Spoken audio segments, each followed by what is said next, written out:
Nah kemarilah, duduklah di samping Bapa.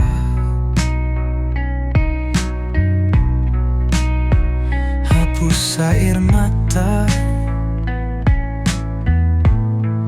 redakan sendumu.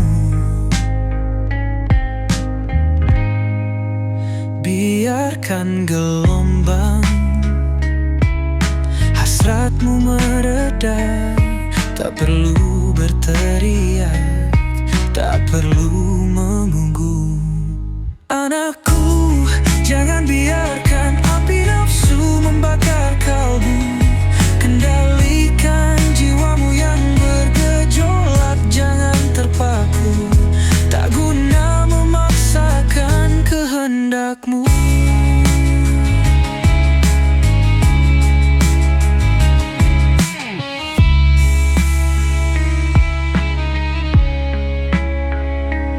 Hidup ini seperti ombak, kadang pasang, kadang surut.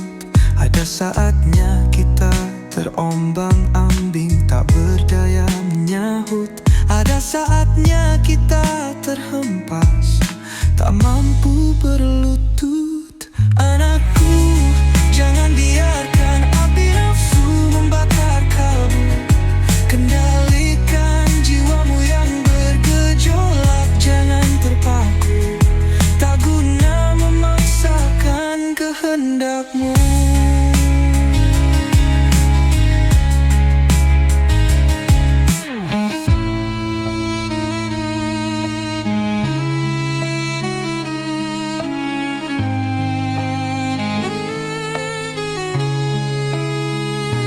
Waktu adalah sungai yang mengalir dan tak pernah surut. Suatu saat ia akan membawamu ke tepian yang lembut. Ayahmu bukanlah seorang sufi, tapi dengarkanlah nasihat.